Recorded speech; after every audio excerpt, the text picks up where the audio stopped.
লূত আলাইহিস সালামের কওম, এই কোরআন শরীফের মধ্যে আছে, আল্লাহ তাআলা বলছেন তার কওম যে বদফেল করেছিল, সেই বদফেলের কারণে আল্লাহ তাআলা গজব দিলেন, জিবরাইলকে পাঠালেন জমিনটারে উল্টায় দাও। লূত আলাইহিস সালাম তার মেয়ে এবং তার উপরে যারা ঈমান এনেছে তাদেরকে আগে বাইর করো, তার স্ত্রীকে বাইর করো না, যেহেতু তার স্ত্রী কাফেরদেরকে সহযোগিতা করেছে। তার স্ত্রী সুদ্ধা, পুরা জমিনটাকে উল্টায় দাও, জবরকে জের বানায় দাও। হযরতে জিবরাইল এলেন, আল্লাহর কাছে ফরিয়াদ করলেন, রব্বুল আলামিন, যে জমিনকে তুমি গজব দিতে বলেছো, উল্টাই দিতে বলেছো, আমি তো এখানে এসে দেখলাম একটা লোক 30 বছরেরও বেশি কাল ধরে তোমার ইবাদত করছে, ঘরে অথবা জঙ্গলে কোথাও বসে বসে তোমার ইবাদত করছে। এই বেচারার ব্যাপারে কি করবো তা তো তুমি বলোনি। আল্লাহ তাআলা বলছেন, জমিনটা উল্টাইয়া ওর মাথায় আগে রাখো, কারণ সে শুধু নিজেকে নিয়ে ব্যস্ত ছিল জাহান্নাম থেকে বাঁচাতে। ওর সামনে অসংখ্য মানুষ জাহান্নামের দিকে যাচ্ছে, সে তাদেরকে ফেরাবার দায়িত্ব পালন করে নাই। প্রিয় ভাই সব, মুসলমান হওয়া এটা কোনো খেল তামাশার বিষয় নয়। গরুর গোশত খাইলাম, আব্দুল করিমের ছেলে আব্দুর রহিম, মাথায় টুপি আছে, মুখে দাঁড়িয়ে আছে, মুসলমান না হইল না। দাওয়াতের হক আদায় করতে হবে, ভ্রমণ করতে হবে। আল্লাহ তাআলা বলেছেন, কুল সিরু ফিল আরদ ফানজুরু কাইফা কানা আকিবাতুল মুকাজ্জিবিন, আমার জমিন পরিভ্রমণ করো আর দেখো আমি কিভাবে সত্যের, মহাসত্যের অস্বীকারীদের কিভাবে শাস্তি দিয়েছি। পরিণতিগুলি চোখে দেখো, শিক্ষা গ্রহণ করতে পারবে। প্রিয় ভাই সব, নিজের দেশে দিনের দাওয়াত দেওয়া, বিদেশে গিয়ে দাওয়াত দেওয়া। আল্লাহ তাআলা তার গোলামকে সুযোগ দিয়েছিলেন এই পৃথিবীর 4টি মহাদেশের 1/17 বেশি দেশ আল্লাহ সফর করাইছেন, কিন্তু মিশর সফরের কোনো সুযোগ আমার ইতিপূর্বে হয়নি। আল্লাহ তাআলা গত এপ্রিল মাসে আমাকে মিশর সফর করালেন। আমার খুব স্বপ্ন ছিল মিশর দেখা। মিশর হচ্ছে আমাদের জাতির পিতা ইব্রাহিম আলাইহিস সালামের শ্বশুর বাড়ি, ইউসুফ আলাইহিস সালামের চারণভূমি। এখানে তিনি ঘুরেছেন ফিরেছেন, কত কষ্ট করেছেন। মুসা আলাইহিস সালামের জমিন, ইলিয়াস আলাইহিস সালাম, হারুন আলাইহিস সালাম ইসলামের ইতিহাস গড়েছে এই জমিনে। সেই মিশর দেখার একটা উদগ্র বাসনা ছিল আমার। গত এপ্রিল মাসে জামিয়া আল আজহার পৃথিবীর একটি শ্রেষ্ঠ বিশ্ববিদ্যালয়, যার ছাত্রছাত্রী সংখ্যা 2 লাখের উপরে, ওখান থেকে একটা দাওয়াত পেলাম। এরপরে 5 দিন আমার সফর ছিল। যারা আমার প্রোগ্রাম প্রডিউস করেছে আমি তাদেরকে বলেছি, যারা প্রোগ্রাম চেক আউট করেছে তাদেরকে আমি এখান থেকে জানাই দিয়েছিলাম, আমি শুধু রাত্রে কয়েক ঘন্টা ঘুমাতে চাই, বাকি সবটা সময় দেখার মতো জায়গাগুলি আমাকে সব দেখায় ফেলবে। 5 দিনে 4500 কিলোমিটার দৌড়াইছি আমি প্রথমেই দেখতে চেয়েছি মুসা আলাইহিস সালামকে যেখানে কষ্ট দেওয়া হয়েছে সেটা কোথায়। মুসা আলাইহিস সালামের চোখ, তার ঠোঁট, তার ললাট, তার গণ্ডদেশ, আল্লাহর পয়গম্বর। আল্লাহ তাআলা মুসা আলাইহিস সালামকে বলেছেন, মুসা তুমি ভয় পাও, আমি তো তোমাকে আমার জন্য বানাইছি। সুবহানাল্লাহ, এই কোরআন শরীফে আল্লাহ বলছেন, আমি তোমাকে আমার জন্য বানাইছি। ফেরাউন কোলে নিয়ে মুসা আলাইহিস সালামের মস্তক উঁচু করে করে ঠোঁটটা নামায় দিল। মুসা আলাইহিস সালামের ঠোঁটে ঠোঁট লাগাইয়া চুমা দিবে। যেই না ঠোঁটের কাছে ঠোঁট নিয়েছে, মুসা আলাইহিস সালাম ঠাস করে এক চড় মেরেছে ফেরাউনের গায়ে। ফেরাউন আছাড় মেরে ছেড়ে দিল বাচ্চাকে, বললো যে সত্যিটাই আমার দুশমন, তরবারি আন কেটে ফেলবো। আসিয়া বলছে, তুমি তো সত্যি একটা বদ্ধ পাগল, কি আর খোদা তুমি, তোমারে খোদা যারা মানে ওগুলোও পাগল। এই বাচ্চা মানুষ সোনাও চেনে, আগুনের টুকরাও চেনে না, তুমি আন্দাজে তারে মারি ফেলবা। ফেরাউন বলছে, আচ্ছা ঠিক আছে, সোনাও চেনে না, সোনার পিণ্ডও চেনে না, আগুনের টুকরাও চেনে না, স্বর্ণ আনো, আগুনের টুকরা আনো। যদি সোনায় হাত দেয়, আগুনে হাত না দেয়, তাহলে বুঝবো বুদ্ধি আছে। আর যদি আগুনে হাত দেয়, হাত না দেয়, তাহলে বুঝবো যে ঠিকই। আগুনে যদি হাত দেয় তাহলে বুঝবো যে বাচ্চা মানুষ বোঝে নেই। স্বর্ণের টুকরা আনা হলো, আগুনের টুকরা আনা হলো। মুসা আলাইহিস সালাম আগুনের দিকে হাত না দিয়া সোনার দিকে হাত বাড়াতে যাচ্ছিলেন, আল্লাহ ফেরেশতা দিয়ে তার হাত আগুনের দিকে দিয়ে দিলেন। আল্লাহ তাআলা বলছেন, মুসা রে, এইরকম করে আমি তোমাকে লালন করেছি। মুসা আলাইহিস সালাম বড় হলেন, সেই জায়গা দেখলাম এবং ওখানেও চলে গেলাম। প্রায় 450 কিলোমিটার পাড়ি দিয়ে সেই জায়গায় গিয়ে উপস্থিত হলাম, যেখানে মুসা আলাইহিস সালাম মাদায়েন থেকে ফিরেছেন। 10 বছর পর ফিরেছেন বউ বাচ্চার সাথে। শোয়েব আলাইহিস সালামের মেয়ে, শোয়েব আলাইহিস সালাম তার শ্বশুর, ফিরেছেন। ফেরার পথে ঠান্ডায় পড়েছেন, প্রচন্ড ঠান্ডা। এই ঠান্ডার ভেতরে তিনি তার স্ত্রী ছেলে মেয়েকে বসায় দিয়েছেন এবং সেখানে আল্লাহ তাআলা বলছেন, হযরত মুসা আলাইহিস সালাম তার পরিবর্গকে বললেন যে অন্ধকারে পড়ে গেলাম, এখন যাব কোথায়? দূরে আগুন দেখা যায় একটা গাছে। ইজরা নারান ফাকালা লিআহলিহিম কুতু ইন্নী আনাস্তু নারান লাআল্লী আতীকুম মিনহা বিকাবাসিন আও আজিদু আলান নারি হুদা। তিনি যেটাকে আগুন দেখে মনে করেছিলেন যেটা আগুন, তিনি বললেন তোমরা অপেক্ষা করো, আমি আগুনের কাছে যাই, হয় আগুন আনবো আর না হয় আমাদেরকে আল্লাহ, আমি একটা রাস্তা পেয়ে যাব কোন পথে আমরা যাব। ফালাম্মা তাহা নুদিয়া ইয়া মূসা ইন্নী আনা রাব্বুক ফাখলা'না আলাইক। আগুনের কাছাকাছি যিনি যখন হয়েছেন, আগুনের ভিতর থেকে আওয়াজ এলো, এটা আগুন টাগুন কিচ্ছু না, ইন্নী আনা রাব্বুক, আমি তোমার রব, আমি তোমার আল্লাহ। ফাখলা'না আলাইক, জুতা খুলে আসো। ইন্নাকা বিল ওয়াদিল মুকাদ্দাসি তুয়া, তুমি তো পবিত্র উপত্যকায় পৌঁছে গেছো।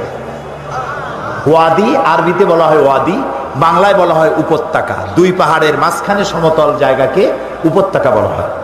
আমরা সেখানে গেলাম। উপত্যকায় ওয়াদি মুকাদ্দাসে যাওয়ার আগে আমার এই আয়াত মনে পড়েছে। আল্লাহ তাআলা বলছেন ফাখলা'না আলাইক ইন্নাকা বিল ওয়াদিল মুকাদ্দাসি তুয়া। মুসা আলাইহিস সালামকে আল্লাহ বলছেন জুতা খোলো, আমি ভর চটে জুতা আগেই খুলে ফেলেছি। ওয়াদি মুকাদ্দাসে আমরা গেলাম, সেখানে আজান দিয়ে জোহরের নামাজ পড়লাম। আর ওই গাছের কাছে গেলাম, সে গাছটা এখন নাই, কিন্তু যেখানে আল্লাহ তাআলা মুসা আলাইহিস সালামের সঙ্গে কথা বলেছিলেন সেই জায়গায় পৌঁছে গেলাম। আমার জীবন ধন্য হলো, সেই জায়গাটি দেখতে পেলাম যেখানে আল্লাহ কথা বলেছেন মুসা আলাইহিস সালাম, রুকুকারী আর সেজদাকারী, অর্থাৎ নামাজ আদায়কারী। নামাজ আল্লাহ তাআলা সমস্ত ইবাদত দিয়েছেন জমিনে, শুনতেছেন? কালেমা, হজ, যাকাত, এসব কোথায় দিয়েছেন? জমিনে। নামাজ কোথায় দিয়েছেন? আরশে আজিম। আল্লাহ মাফ করে দিয়েছেন, তার পিরিয়ড যখন আসবে পড়া লাগবে না, আল্লাহ মাফ করেছেন, আলহামদুলিল্লাহ। এটা মেয়েদের জন্য কনসেশন আল্লাহর পক্ষ থেকে।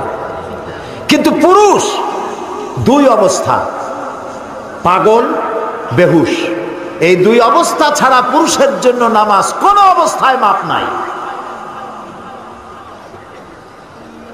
আল্লাহর নবী বলেন, মান তারাকা সালাতান মুতাআম্মিদান ফাকাদ কাফারা, ইচ্ছে করে যে নামাজ ছেড়ে দিল সে কুফরি করলো। নাউজুবিল্লাহ। রাসূলকে জিজ্ঞাসা করা হয়েছে আল্লাহর বান্দা এবং কাফের দুটোর মধ্যে পার্থক্য কি? রাসূলুল্লাহ বলেছেন নামাজ। নামাজ, যে ব্যক্তি নামাজ পড়লো সে ব্যক্তি আল্লাহর বান্দা, যে নামাজ পড়লো না সে কুফরি করলো। নামাজ না পড়া কুফরি, নামাজ না পড়া কি? রাসূলুল্লাহ বলছেন লা দীনা লিমান লা সালাতা লাহু, যার কাছে নামাজ নাই তার কাছে দিন নাই, ঈমান নাই, চরিত্র নাই, কিচ্ছু নাই।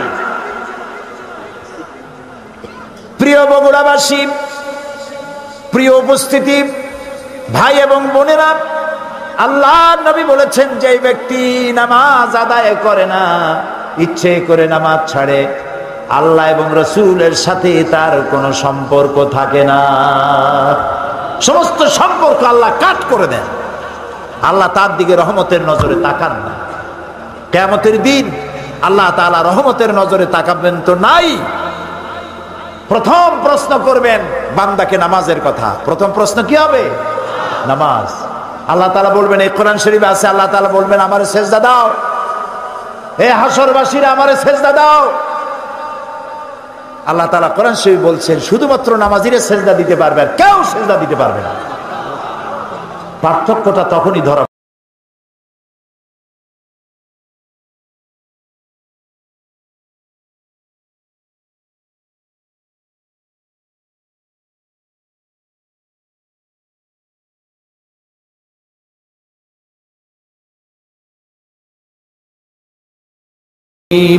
বিতাড়িত মরদুদ শয়তানের ওয়াসওয়াসা থেকে পানা চাই পরম করুণাময় আল্লাহ রাব্বুল আলামিনের নামে শুরু করছি। আত-তাইবুনাল আবিদুনাল হামিদুনাস সাইহুন আস-সাইহুনার রাকিউনাস সাজিদুনাল আমিরুন الآمرون بالمعروف والناهون عن المنكر والحافظون لحدود الله وبشر المؤمنين। আল্লাহ তাআলা বলছেন যে মুমিনদের জান এবং আমি জান আর মাল কিনে নিয়েছি। কি কিনে নিয়েছেন? জান মাল যে মুমিনের আমি কিনে নিলাম আর তাদেরকে দিলাম জানমানের বিনিময় কি দিলাম? জান্নাত। ওই মুমিন কারা? সেই মুমিনের কোয়ালিটি বলা হচ্ছে।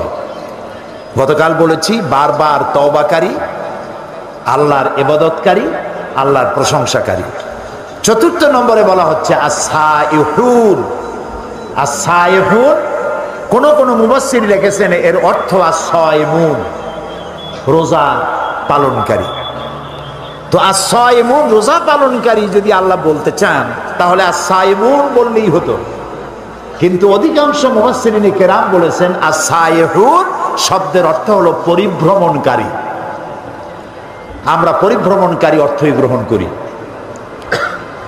এর অর্থ হচ্ছে মুমিন বান্দা কলেমার দাওয়াত পেয়ে সে এক জায়গায় বসে থাকে না, এই কলেমার দাওয়াত নিয়ে সে ছড়িয়ে পড়ে শহর থেকে নগরে, নগর থেকে বন্দরে, বন্দর থেকে গ্রামে, গ্রাম থেকে দেশে, দেশ থেকে দেশান্তরে, পৃথিবীর সর্বত্র কালেমার বাণী ছড়িয়ে দেওয়ার জন্য সে চেষ্টা চালায়। এটা মুমিনের কোয়ালিটি। নিজেই শুধু কলেমা পড়ে চুপ করে বসে থাকে না, অন্যকেও দাওয়াত দেয়। আপনারা বলেন সাহাবায়ে কেরাম কি একথা জানতেন না যে মসজিদে হারামে 1 রাকাত নামাজ পড়লে 1 লক্ষ রাকাতের সওয়াব পাওয়া যায়? এটা হাদিস। মসজিদে হারামের মধ্যে, মসজিদে হারাম কোথায়? মক্কা শরীফে। 1 রাকাত নামাজ পড়লে 1 লক্ষ রাকাতের সওয়াব। একবার আল্লাহ বললে 1 লক্ষ বার আল্লাহ বলার সমান। 1 খতম কোরআন শরীফ পড়লে 1 লক্ষ বার খতম করার সমান। সাহাবায়ে কেরাম জানতেন না? অবশ্যই জানতেন। এই ইবাদতের জন্য তাদের লোভ ছিল না? অবশ্যই ছিল। তারপরেও ইকামতে দ্বীনের দায়িত্ব নিয়ে তাদের কারো কবর হয়েছে চায়না, কারো কবর হয়েছে বসনিয়ায়, চেচনিয়ায়, রাশিয়ায়, জাপান, চায়না, এসব জায়গায় সাহাবায়ে কেরামদের কবর রয়েছে। দূর থেকে দূরান্তে কালেমার দাওয়াত নিয়ে তারা ছড়িয়ে পড়েছে। এই জন্য পরিভ্রমণকারী অর্থাৎ দ্বীনের দাওয়াত নিয়ে ছড়িয়ে পড়ো সর্বত্র। দাওয়াত দেওয়া তোমার জন্য ওয়াজিব, ফরজ। আমরা হচ্ছে উম্মতে দাওয়াত। আমরা কি? উম্মতে দাওয়াত। কিয়ামতের দিন কোন মানুষ যদি আল্লাহর দরবারে দাঁড়ায় বলেন, আয় আল্লাহ রাব্বুল আলামিন, আমি দ্বীনের দাওয়াত পাই নাই, ইসলামের দাওয়াত পাই নাই, কোরআন হাদিসের দাওয়াত পাই নাই, তাহলে কিয়ামতের ময়দানে এই কথা যদি কোনো অমুসলিম বলে, মুসলমানের আল্লাহর দরবারে দায়ী হয়ে যাবে। তোমরা উম্মতে দাওয়াত। প্রিয় ভাই সব, আমরা নামাজ পড়ি কিন্তু আমার প্রতিবেশী নামাজ পড়ে না। আমি কি তাকে কখনো নামাজের দাওয়াত দিয়েছি? আমার প্রতিবেশী সুদ ঘুষের মধ্যে লিপ্ত আছে, আমি সুদ ঘুষ খাই না, এর কাছেও যাই না, আমি কি তারে বাঁচাইতে চেষ্টা করেছি? যদি না করে থাকি তাহলে এই দাওয়াতের হক আমি আদায় করতে পারি নাই। হযরত ওমরের মতো একজন রুলার, একজন শাসক বানাতে পারবে? হযরত খালিদ বিন ওলীদের মতো একজন সেনাপতি বানাতে পারবে? সুবহানাল্লাহ। এ হচ্ছে সেই কোরআন, যে কোরআন কৃতদাসদেরকে বাদশা বানাইছে, যে কোরআন মরুভূমির বেদুইনদেরকে ধরে রাষ্ট্রপ্রধান বানিয়ে দিয়েছে। এ হচ্ছে সেই কোরআন, যে কোরআন সাদা এবং কালোর আকাশচুম্বী ব্যবধান দূর করে সাদা কালো মানুষকে এক প্ল্যাটফর্মে দাঁড় করে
যেহেতু কোরআনের আদব রক্ষা করতে হবে, আল্লাহ যেন তৌফিক দেয়, সবাই বলি আমিন।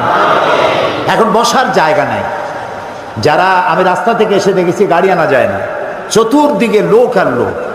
এখন যিনি দাঁড়ায় আছেন, যিনি বসে আছেন, যেমনি আছেন ওরকম থাকেন, কথা বলবেনই না, শুধু শুনুন।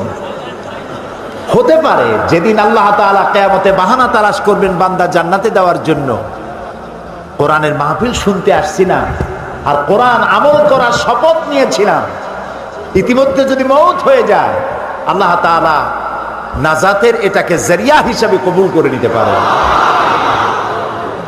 সেই জন্য আমাদের সৌভাগ্য যে কোরআন শুনতে এসেছি। আমি আপনাদের সামনে কোরআন শোনাতে এসেছি, তবে আমার তো কোনো ক্ষমতা নাই। ওমা তাওফীকি ইল্লা বিল্লাহ, সুবহানাকা লা ইলমা লানা, আমার কোনো ইলম নাই, কোনো জ্ঞান নাই, ইল্লা মা আল্লামতানা, যদি আল্লাহ দয়া করে কিছু বলার তৌফিক দেন তাহলেই বলতে পারবো।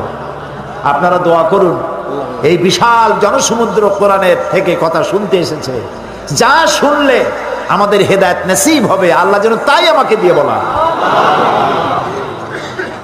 কোরআন আল্লাহ তাআলা বলছেন, কুল বিফাদলিল্লাহি ওয়া বিরহমাতিহি ফাবিযালিকা ফালিয়াফরাহু হুয়া খায়রুম মিম্মা ইয়াজমাউন। কুল বিফাদলিল্লাহি ওয়া বিরহমাতিহি, হে নবী আপনি বলুন তোমাদের প্রতি আল্লাহর অনুগ্রহ এই, তোমাদের মানে আমরা, তোমাদের মানে, হে নবী আপনি বলুন তোমাদের প্রতি আল্লাহর করুণা অনুগ্রহ এই যে কোরআনের মতো একখানা কিতাব আল্লাহ তোমাদের উপরে অবতীর্ণ করেছেন। ফাবিযালিকা ফালিয়াফরাহু, কোরআনের মতো একখান কিতাব পাইছো, এই জন্য আনন্দ করো, ফুর্তি করো, সুবহানাল্লাহ, আনন্দ করো। পৃথিবীতে মানুষের জন্য, বিশেষ করে মুসলমানের জন্য আনন্দ করার মতো কোন বস্তু, কোন জিনিস যদি পৃথিবীতে থাকে তার নাম কোরআন।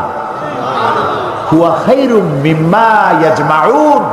আল্লাহ তাআলা বলছেন পৃথিবীর সব মানুষেরা যা কিছু অ্যাচিভ করেছে, যা কিছু অর্জন করেছে, তার থেকে কোরআন উত্তম। আল্লাহ বলছেন আনন্দ করো। আমরা আনন্দ করি, আমরা আনন্দ করি। কবে আনন্দ করি?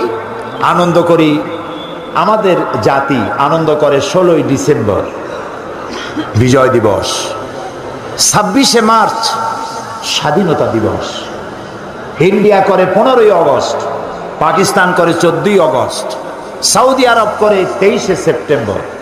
পৃথিবীর সব জাতি, সব দেশ স্বাধীনতার জন্য আনন্দ করে, করে না? আমরা করি না? কথা বল না কেন, করি না? আমরাও আনন্দ করি। এই আনন্দ একদিনের। কয়দিনের আনন্দ? একদিন। কিসের আনন্দ? একটি দেশ কর্তৃক শোষিত ছিলাম, নির্যাতিত ছিলাম, রাজনৈতিক দিক থেকে, অর্থনৈতিক দিক থেকে। রাজনৈতিক, অর্থনৈতিক নির্যাতন, নিপীড়নের বিরুদ্ধে যুদ্ধ করে শহীদ হয়ে রক্ত দিয়ে একটা দেশকে স্বাধীন করা হয়। যেদিন করা হলো সেদিন গোটা জাতি আনন্দ করে। আপনি না, আনন্দ করে। আল্লাহ তাআলা বলছেন আনন্দ, ওটা তো একদিনের আনন্দ। কিন্তু কোরআন যেদিন আমি নাজিল করেছি, খায়রুম মিন আলফি শাহর, ওই রাতটা হলো 1000 মাসের চাইতেও শ্রেয়। আলফুন, আরবিতে আলফুন মানে 1000 না, আমরা বুঝতে ভুল করি। আমরা বলি 1000 মাসের চাইতে শ্রেয়। কথাটি এমন নয়। 1000 যদি হয় তাহলে বলতে হবে আলফুন ওয়াহিদ। যদি 2000 বুঝাতে হয় বলতে হবে আলফাইন। 3000 বলতে হলে তালাতা আলা, আরবা আলা, খামসাতা আলা। কিন্তু সংখ্যার বিপুলতা, সংখ্যার আধিক্য যদি বুঝাতে হয়, যেমন ইংরেজিতে বলা হয় অনেক হাজার, সেটাকে 1000 বলবে না, বলবে থাউজেন্ডস অ্যান্ড থাউজেন্ডস। সংখ্যার আধিক্য, সংখ্যার বিপুলতাকে বুঝাবার জন্য এখানে আল্লাহ তাআলা বলছেন আলফুন। তার মানে হচ্ছে 1000 হাজার বছর ধরে, 1000 হাজার মাস ধরে মানবতার যে কল্যাণ হয় নাই, রমজান মাসে একটা রাত আছে, ওই রাত্রে মানবতার সেই কল্যাণ হয়েছে। কিসের মাধ্যমে? কোরআনের মাধ্যমে। এই কোরআন তোমরা যে মাসে পেলে তোমরাও আনন্দ করো, তবে সেই আনন্দ একদিনের না, সেই আনন্দ করো 1 মাস রোজা রেখে আনন্দ করো, কোরআনের আনন্দ।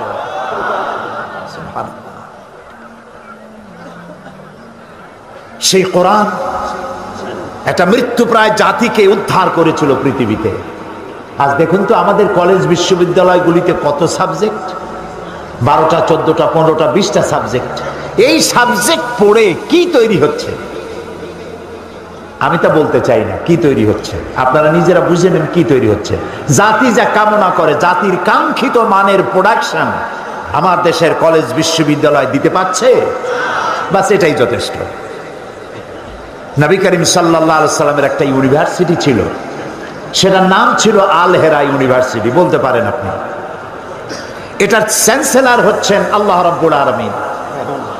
এই বিশ্ববিদ্যালয়ের ভাইস চ্যান্সেলর হচ্ছেন মুহাম্মদুর রাসূলুল্লাহ সাল্লাল্লাহু আলাইহি ওয়াসাল্লাম।